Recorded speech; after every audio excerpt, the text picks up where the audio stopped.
साईं बाबा हिंदू थे या मुसलमान? साईं बाबा, इनके नाम में जितनी ज्यादा श्रद्धा और भक्ति है उससे भी ज्यादा विश्वास इस नाम को लेकर उठता है। जहां लोगों के दिमाग में सबसे पहला सवाल तो ये आता कि आखिर साईं बाबा हिंदू थे या फिर मुसलमान।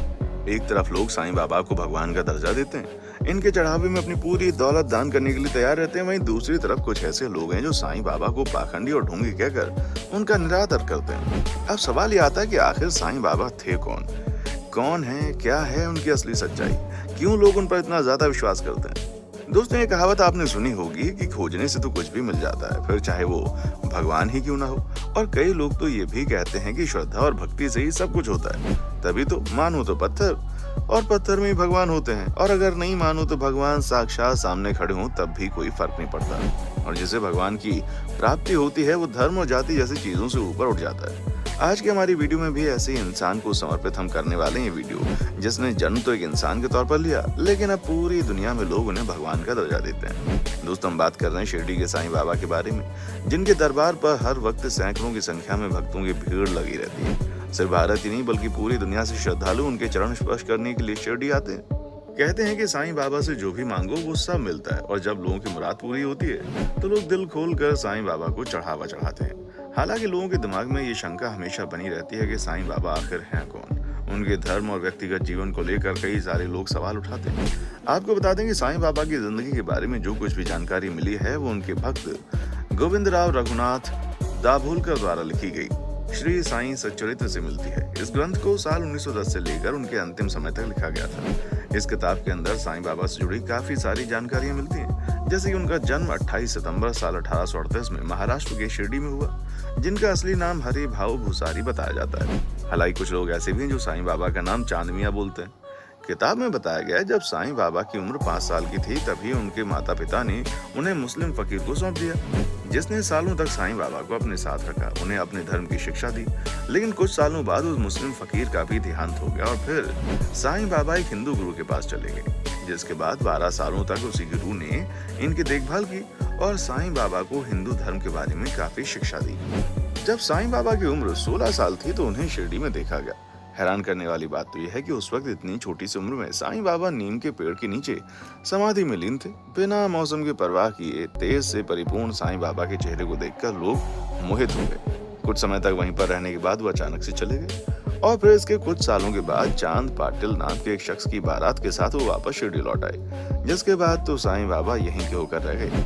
अब आप इनके साईं बाबा का चमत्कार कहिए या फिर किस्मत का दस्तूर, लेकिन जब एक बार साईं बाबा शिरडी आए तो उसके बाद उन्होंने कभी भी पीछे मुड़कर नहीं देखा।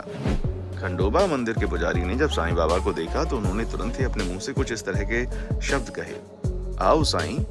और जैसे ही पंडित जी ने साईं बाबा को साईं कहकर बुलाया, वहीं से इनका नाम साईं पड़ गया। जहां शिरडी कुछ लोग तो साईं के मोहक चेहरे और चमत्कारिक तेज को देखकर इनको अपनी नजरें कहीं तो इनसे अपनी नजरें नहीं हटा पाते थे, तो वहीं कुछ लोग ऐसे थे जो साईं बाबा को पागल और पाखंडी कहते थे। साईं बाबा की जिंदगी बिल्कुल भी आसान नहीं थी। उन्हें कई सारे लोगों की आलोचनाओं का सामना करना पड़ता था, लेकिन जैसे जैसे लोगों को उनकी शक्तियों और गुणों के बारे में पता चलता गया, उनके भक्तों की संख्या तेजी से बढ़ती चली गई। साईं बाबा को बहुत ज्यादा सादा जीवन जीने की आदत थी। वो सिर्फ 5 परिवारों से दिन भर में 2 बार भिक्षा मांगते थे। साईं बाबा हमेशा दिन के बर्तनों में लिक्विड पदार्थ और अपने कंधों पर लटके कपड़े की थैली में रोटी और खाने का दूसरा सामान इकट्ठा करते थे। जैसे ही साईं बाबा अपनी जरूरत का सामान इकट्ठा कर लेते थे, वैसे ही वो द्वारका माई में अपने सभी सामानों को ले जाकर बड़े मिट्टी के बर्तन में इकट्ठा कर देते थे। आपको बता दें, साईं बाबा द्वारका उस मस्जिद को कहते थे जहां पर वो रहते थे। साईं बाबा जितना भी खाना इकट्ठा करते थे उसमें वो खुद तो खाते थे, उसके साथ कुत्ते बिल्लियों और दूसरे जानवरों को भी खाना खिलाने में कोई कसर नहीं छोड़ते थे। जितना साईं बाबा से बन पड़ता था वो उतना उनकी मदद के लिए खड़े होते थे, फिर चाहे सामने इंसान हो या जानवर। अधिकतर तो साईं बाबा अपने भक्तों के साथ मिलकर आराम से बैठते थे और उनके साथ ही भोजन ग्रहण करते थे। साईं बाबा के भक्तों की कोई कमी नहीं थी। उनके चमत्कार हर जगह मशहूर थे। लोग उनके चमत्कारों को देखकर पूरी तरह से आश्चर्यचकित रह जाते थे कि कैसे कोई इंसान इतना ज्यादा ज्ञानी, इतना ज्यादा तेज से परिपूर्ण हो सकता है। इन सारी चीजों की वजह से लोग साईं बाबा को भगवान मानने लगे थे, क्योंकि पानी से दीपक जलाना, लोगों को बस छूकर उनकी सारी बीमारियां ठीक कर देना, साईं बाबा के इसी तरह के चमत्कारों की वजह से हिंदू और मुसलमान दोनों धर्मों के लोग उनके लिए बहुत श्रद्धा और भक्ति रखने लगे थे। साईं बाबा का अक्सर कहना था कि सबका मालिक एक है, वही सबको संभाल रहा है और वही सबकी रक्षा कर रहा है। साईं बाबा को गीता और रामायण के साथ साथ कुरान का भी अच्छा ज्ञान था। इसके साथ ही साथ वो पूजा पाठ के अलावा नमाज भी अदा करते थे। इसी वजह से लोगों के दिल में इनके धर्म को लेकर हमेशा शंका बनी रहती थी, लेकिन जो कोई भी इनके ऊपर सवाल उठाने जाता वो इनके चमत्कार और चेहरे के आकर्षक तेज को देखकर इनका भक्त हो जाता और सारे सवालों को किनारे करके साईं बाबा के गुण गाने लगता। साईं बाबा के बारे में कहा जाता है कि वो बचपन में जिस हिंदू गुरु के साथ रहते थे उनके पास कई प्रकार की अलौकिक शक्तियां मौजूद थीं और तो और वो भगवान से सीधा संपर्क कर सकते थे। ऐसे में अंतिम समय में उन्होंने अपनी सारी शक्तियां साईं बाबा को दे दी। साईं बाबा के हुलिये को देखकर कई सारे लोग सवाल उठाते हैं, जैसे कि उनकी दाढ़ी को लेकर कहा जाता है वो दाढ़ी इसलिए रखते थे ताकि इस्लाम धर्म को मानने वाले लोग उनसे जुड़ाव महसूस कर सकें।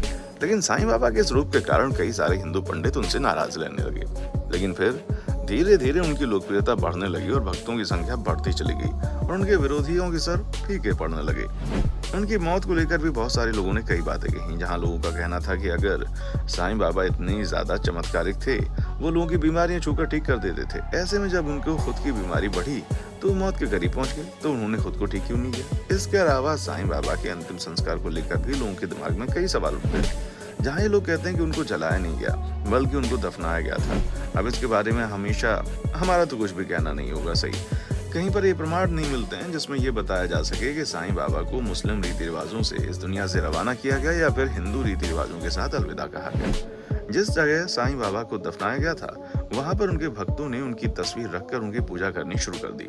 साईं बाबा की लोकप्रियता उनकी मौत के बाद और ज्यादा बढ़ने लगी, यहाँ तक कि लोगों ने उनका मंदिर बनाकर उनकी पूजा करनी शुरू कर दी। साल 1980 आते आते शिरडी साईं भक्तों के लिए सबसे लोकप्रिय जगह हो गई और लोग इस जगह को स्वर्ग समझते हुए दूर दूर से यहाँ पर लाखों का चढ़ावा चढ़ाने के लिए आने लगे। आपको बता दें, लोगों को साईं बाबा के ऊपर इतना ज्यादा विश्वास है कि हर साल यहाँ पर करोड़ों अरबों रुपए का तो केवल चढ़ावा चढ़ जाता है। और इतना ही नहीं, न जाने कितने सारे हीरे जेवरात और तरह तरह के आभूषण साईं बाबा को चढ़ाने के लिए लोग दूर दूर से शिरडी आते हैं। साईं बाबा को लेकर लोगों के मन में एक अलग ही लेवल की श्रद्धा और विश्वास है, जिसको सालों से लोग बरकरार रखे चले आ रहे हैं। लेकिन कुछ लोग ऐसे भी जो साईं बाबा को सिर्फ और सिर्फ इंसान मानते हैं।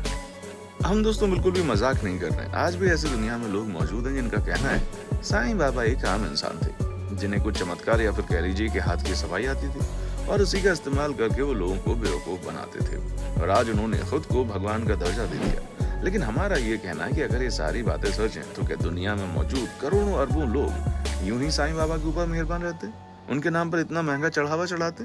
कोई ना कोई बात तो होगी ना, जिसके लिए लोग साईं बाबा के दर्शन करने के लिए शिरडी में लंबी लाइन लगाकर खड़े रहते हैं।